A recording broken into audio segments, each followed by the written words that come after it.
অবৈধ নির্বাচনের মাধ্যমে ক্ষমতা আসার মাধ্যমে আজকে ৬ মাসে তাদের ব্যর্থতার মাধ্যমে তারা পাগল হয়ে গেছে।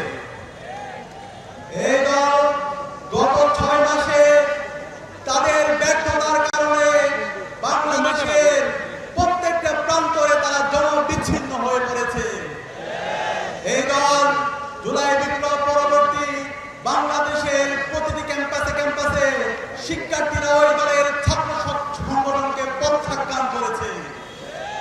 ওই দলের ছাত্র সংগঠন সন্ত্রাসী ছাত্রদল, তারা চেয়েছিল ৯০ পরবর্তী বাংলাদেশের ক্যাম্পাসগুলোতে যেভাবে গণরম গ্যাসরুম কালচার তৈরি করার মাধ্যমে শিক্ষার্থীদের উপর নিপীড়ন করেছিল, টেন্ডার বাণিজ্য করেছিল, সিট নিয়ে বাণিজ্য করেছিল, সন্ত্রাস কায়েম করেছিল, সেই রাজনীতি তারা আবার ফিরিয়ে নিয়ে আসতে পারবে। কিন্তু গত ২ বছর ধরে তারা বিভিন্নভাবে এই অপরাজনীতি করার চেষ্টা করেছে, বারবার ব্যর্থ হয়েছে। সর্বশেষ আমরা গত ৬ মাসে দেখতে পেয়েছি ওই দলের ছাত্র সংগঠন ছাত্রদল বাংলাদেশের বিভিন্ন ক্যাম্পাসগুলোতে এবং শিক্ষার্থীদের নির্বাচিত প্রতিনিধির উপর দফায় দফায় হামলা করেছে। গতকাল আমরা দেখতে পেয়েছি জগন্নাথ বিশ্ববিদ্যালয় কেন্দ্রীয় ছাত্র সংসদের ভিপিজেএস সহ নির্বাচিত প্রতিনিধির উপর ওই দলের অছাত্র সন্ত্রাসীরা বর্বরোচিত কায়দায় হামলা করেছে।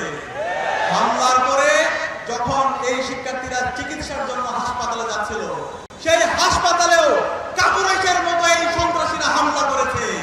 আমরা দেখতে পাই পৃথিবীর ইতিহাসে ৩টা গ্রুপ হাসপাতালে কাপুরুষতা হামলা করেছে। একটা হচ্ছে ইসরায়েল, ২ নম্বর হচ্ছে ছাত্রলীগ, ৩ নম্বর হচ্ছে এই সন্ত্রাসী ছাত্রদল। আমরা দেখেছি ১৫ জুলাই ঢাকা বিশ্ববিদ্যালয়ে এই ছাত্রলীগের সন্ত্রাসীরা আমাদের ভাই বোনদেরকে মেরে রক্তাক্ত করেছিল। পরবর্তীতে যখন আমরা হাসপাতালে আমাদের ভাই বোনদেরকে নিয়ে গিয়েছিলাম, ঢাকা মেডিকেলে ইমার্জেন্সি ইউনিটে এই ছাত্রলীগের সন্ত্রাসীরা আমাদের ভাই বোনদেরকে হামলা করেছে। এর প্রেক্ষিতে ১৭ জুলাই ঢাকা বিশ্ববিদ্যালয়ের প্রতিটি হল থেকে এই ছাত্রলীগের সন্ত্রাসীদেরকে বের করে দেওয়ার পরে মাধ্যমে বাংলাদেশের প্রতিটি ক্যাম্পাসকে আমরা মুক্ত করেছিলাম। আমরা ছাত্র দলের সন্ত্রাসীদেরকে বলতে চাই, তোমরা যদি এই সন্ত্রাসের পথ অব্যাহত রাখো, ক্যাম্পাসগুলোতে যদি আবার গণরম গ্যাসরুমের কালচার ফিরে নিয়ে আসতে চাও, আমার ভাইদের উপর হামলা করো, বোনদের উপর হামলা অব্যাহত রাখো। আমরা ছাত্রলীগের যে পরিণতি করছিলাম তার চেয়ে ভয়াবহ পরিণতি আমরা তোমাদের করবো। আমরা তারেক জিয়াকে অনুরোধ করবো, তারেক জিয়া, আপনি যদি মনে করেন আপনি সেই ৯০ দশকে আছেন অথবা ২০০১-এর পর থেকে ক্যাম্পাসগুলোতে যে সন্ত্রাসের রাজত্ব করেছেন, সেই সন্ত্রাস করে আবার ক্যাম্পাসগুলোতে দখলদারিত্ব করবেন, সেই রাজনীতি আর চলবে না। আমরা বেঁচে থাকতে আবু সাঈদের উত্তরসূরিরা, শহীদ আলী রায়হানের উত্তরসূরিরা বেঁচে থাকতে ক্যাম্পাসগুলোতে আর এই গণরম গ্যাসরুম সন্ত্রাসের রাজনীতি আমরা ফিরতে দেব না ইনশাআল্লাহ। আপনারা কি আছেন আমাদের সাথে? ইনশাআল্লাহ। একই সাথে আমি অনুরোধ করব, গণভোটের যে জনরায়, সেই জনরায়কে মেনে নিন। জুলাই শহীদদের যে আকাঙ্ক্ষা, সেই আকাঙ্ক্ষার আলোকে একটা ইনসাফের বাংলাদেশ নির্মাণের জন্য কাজ করুন।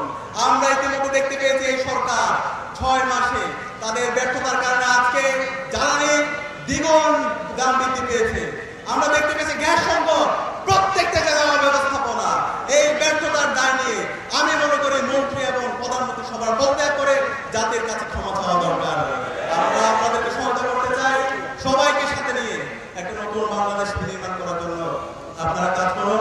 এবং আমি সবাইকে অনুরোধ করবো, বাংলাদেশের সকল ছাত্র সমাজকে ক্যাম্পাসের শিক্ষার পরিবেশ নিশ্চিত করার জন্য এবং গণতান্ত্রিক চর্চা অব্যাহত রাখার জন্য আমাদের সবাইকে সজাগ থাকতে হবে। আমরা কি পারবো? ইনশাআল্লাহ। ইনশাআল্লাহ। ইসলামী ছাত্র শিবির শিক্ষার্থীদের অধিকার নিশ্চিত করার জন্য এবং ছাত্র সংসদগুলো শিক্ষার্থীদের নিরাপদ রাখার জন্য আমরা ইনশাআল্লাহ